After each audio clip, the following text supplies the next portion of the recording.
Yeah. Uh, I'll just take this one moment to explain and go back to our Hindi. आजकल के बच्चे जो किसी की नहीं सुनते, जो कभी बड़े नहीं होते, बट उनके चार पैर होते हैं. I am talking about pets. Let me introduce you to the beautiful world of pets, which is now the new kids in this world. People are avoiding to have children because of the delayed parenthood, and that's how the pet parenting is on a rise. Can I have the next slide, please? The next. Yeah. Indian market today is $1 billion worth of pet industry, and it is growing 100% year on year. We are Pawsome, the top-selling brand on Amazon and most of other marketplaces. We have over 40,000 plus customer base, and we have sold 1 lakh units so far. Please, can we go to the next? Yeah. Some numbers. Pet parenting is increasing at 21% year on year, and this is majorly due to the DINK population, like we call, the double income, no kids couple, who are delaying the parenthood, or maybe a one kid. These couples prefer to have pets a lot more. Can we go to the next? The pet population is increasing, but with that, we also know that 30% people are sensitive to allergens carried by pets, and 80% suffer from 80% pets suffer from bacterial and fungal infections. But what is the solution to this? Can we go to the next, please? Pawsome, a natural pet care brand to maintain the wellness and hygiene of pets. Here, we offer natural products like shampoos, sprays, massage balms, poop bags, your scoopers, everything that a pet would need. We take care of the entire hygiene and wellness of a pet. Please. Our sales channels are majorly online and offline. We sell on our website, Amazon, Zepto, and all the other marketplaces. In offline, we go through the vet clinics, pet shops, the malls, the multi-outlet chains, and likewise. Why malls?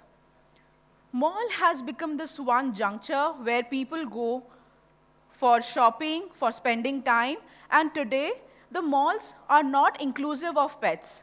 A lot of malls do not have pet shops, and that's why a customer will have to go to a pet shop separately. And like for their shopping, they have to go to a mall, but for pet shopping, they have to go to a pet shop separately. If we integrate this, it will give a wholesome experience to the pet parents, and that's why including a pet shop or a pet outlet with all the pet products inside a mall gives a holistic experience to the customers. We, as Pawsome, will be reaching out to the targeted audience because malls are the places where we filter out the crowd. You know, the people who are looking for cheaper alternatives and low-quality products do not really come to a mall. And that is how we at Pawsome are looking to place ourselves in a mall so that we can cover the audience and be visible to them. Increased brand visibility. There are already pet brands visible in malls, and the kiosks are getting a good traction because it gives them a differential experience. It gives them an experience over just online shopping where they can't experience a product. And here, at a mall, they can experience the product, see how the brands work, and then make a conscious choice. Please. Our USP, we are a US FDA-registered company. We have proprietary formulations. We are completely natural and safe, even if licked by pets.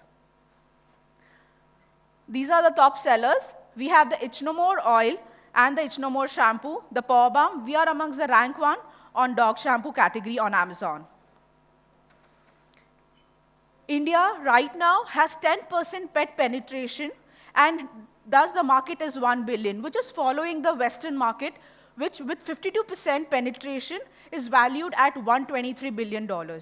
So this is eventually coming to India. Pet parents are eventually walking into the mall. The demographics is shifting, and people are shopping more and more for the pets.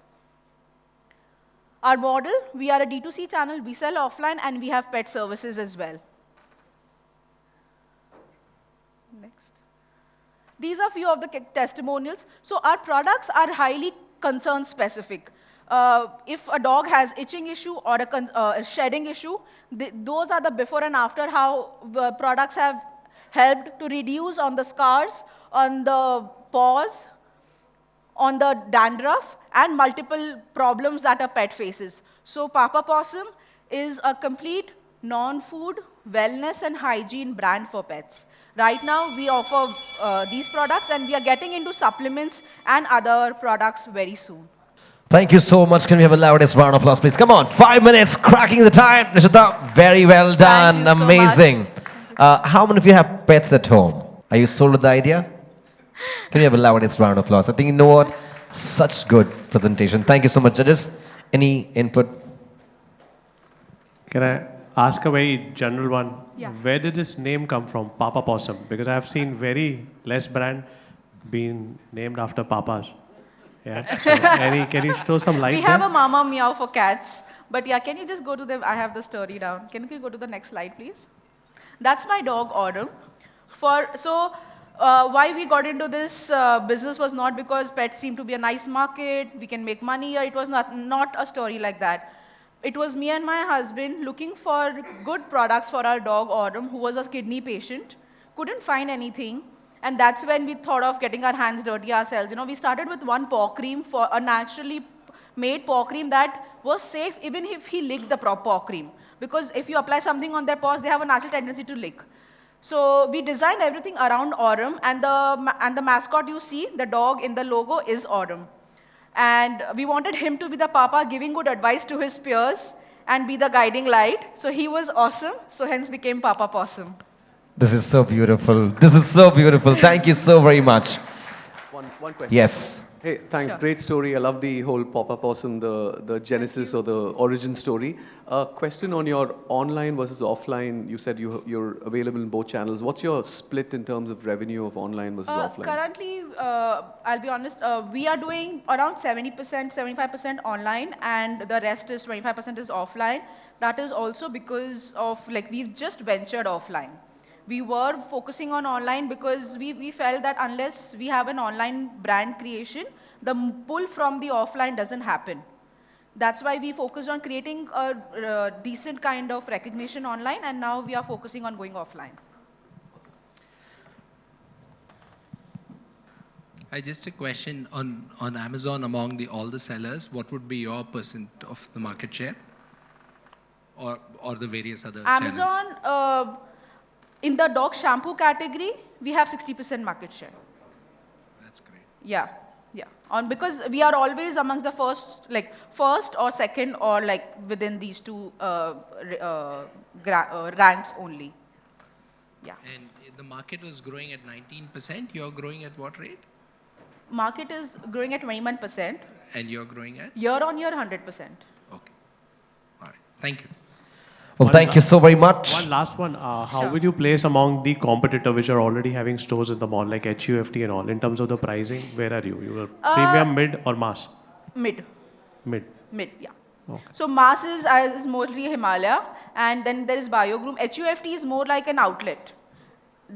Like they are not, the focus is not on products. Since they have outlets, they have products, but the focus is on outlets, and they are priced 800 and 1000 above. We are at 450. Hi everybody, I'm Shivani. I'm the CMO and co-founder of Uptownie. We're a fast fashion women's wear brand. We operate in the western wear segment.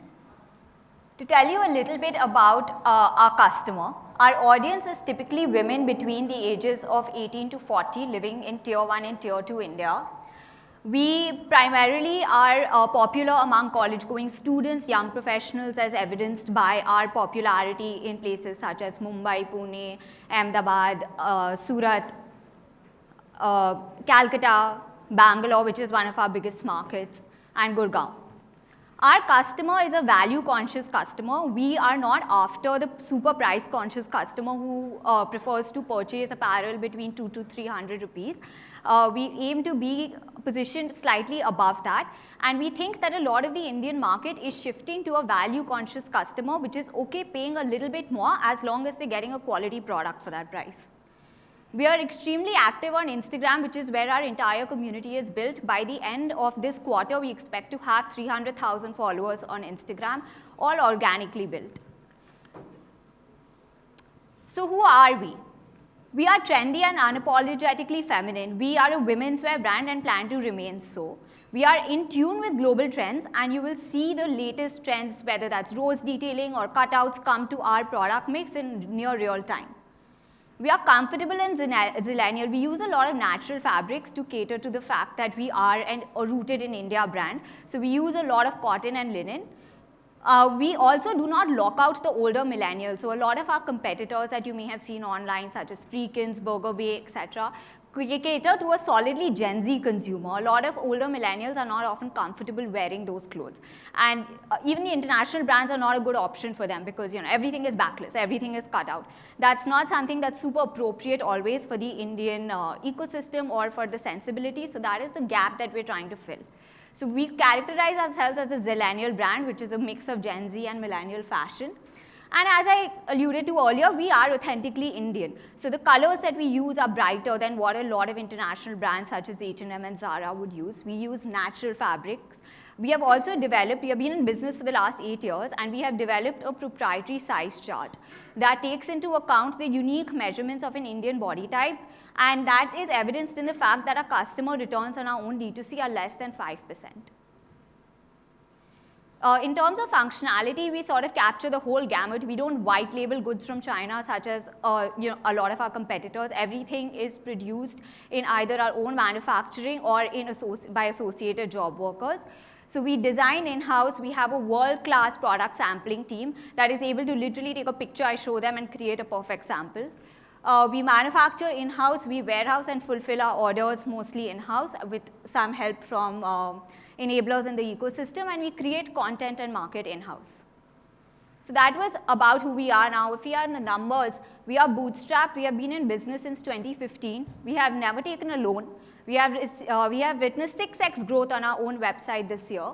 We are profitable since year 2 of operations. Our Instagram family this morning crossed 270K and will be at 300K at the end of next month. And we are projected to close this financial year at 60 crores of revenue, with about 40% coming from our own D2C. In terms of pricing, we are an affordable brand. We offer a quality product. As I mentioned, we are targeting a value-conscious customer. Our AOV on the website is between 16 to 1800, where we often see people buy more than one thing. Our tops are mostly below 1000, bottoms are below 1100. They're very competitive in terms of price with our competitors. Our quads are unique in the market. They are priced at around 2500, but you would see brands giving a similar product at about 5x our price. Our cheapest is 449, and our most expensive product on the website is a quad set, which retails for 3280. As I've already mentioned, our current online presence is extremely strong on Instagram. We work with a lot of influencers. On our website, we have over 40K daily visitors. We are active on 11 platforms. The biggest among them would be Amazon, Flipkart, Myntra, and Nykaa, but we are present on others as well. Agiogram is Reliance's initiative for a Gen Z-focused platform. We are one of the first sellers on that, and because of our strong presence in the market, they have offered us a non-exclusive contract, which is not standard for them. We have numerous best-selling products in Amazon and Flipkart on the jumpsuits and dresses category with thousands of ratings and reviews. Recently, one of our products has gone absolutely viral on Instagram with many pieces of content having more than 1 million organic views.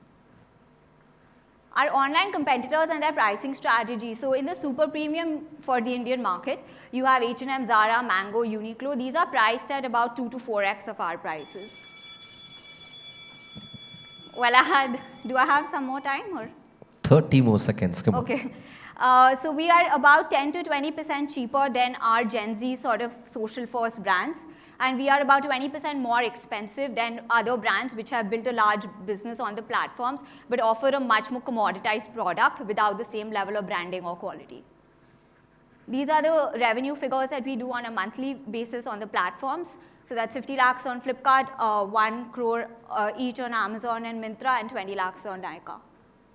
We are going to open in Shoppers Stop soon. Currently, we are only offline, only online. We're a digital native brand. We purposely chose this path so that we would achieve a strong product market fit and then scale.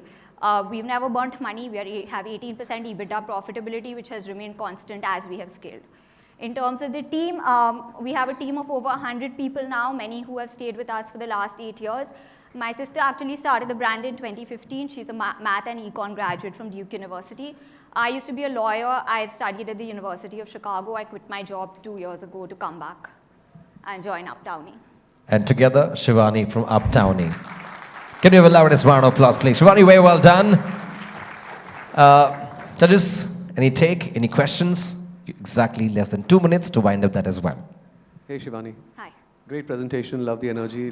Love your styles also. Looks good. Are you wearing an Uptownie? Okay, you are. Good.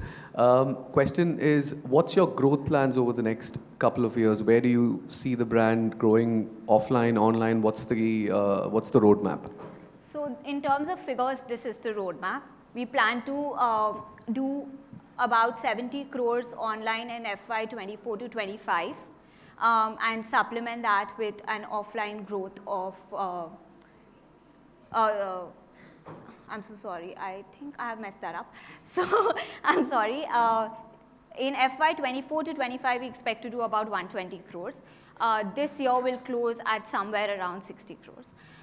We haven't gone offline yet, but that is the plan this year.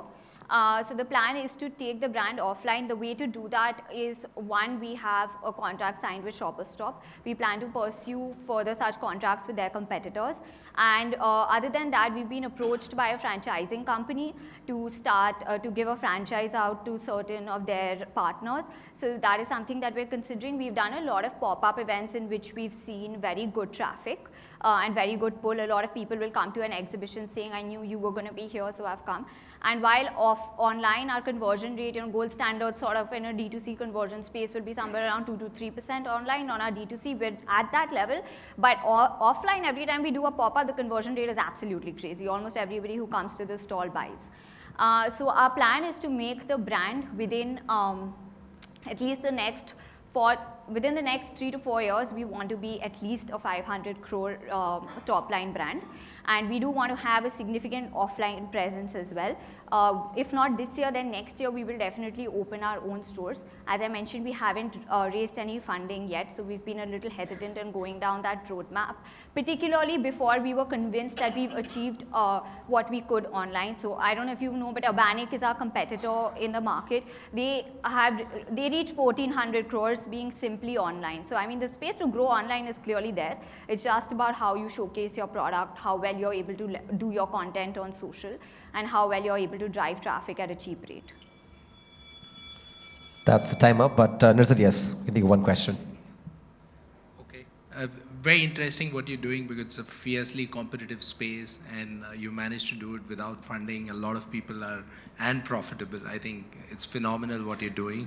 I wanted to know a little more about in terms of how do you manage returns of less than 5%, and a little more about how this proprietary size, because nobody I think online is at 5% return rate. So we are not at a 5% return rate with regards to RTOs. RTOs are still about 15%. So I would say on our D2C, RTOs about 15% and returns, customer returns are about 5%. The size chart has been developed over many years, making small tweaks to every garment to make sure that the sort of ratios that Indian women typically go for are incorporated. The fact that people are generally shorter is accommodated. A lot of our clothes are designed with the fact in mind that Indian women often consider their hip area a problem area. So most of the pants are elasticated at the back, even if at the front they are not. So you get a polished look, but you get some amount of room. That size chart has been revised over and over again. So as I said, one of the benefits to not growing as fast as we could have grown is that we have learned a lot in the process and had time to incorporate that into our product development.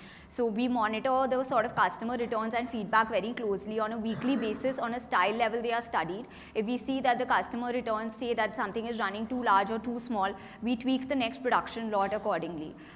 So that is what we've done. We find people we had made a custom size chart for every product on our website and not just a generic size chart, so that people are more confident while buying. I start with about us. So we started in 1989 with a family business. In 2013, we came into India with Jabong.com.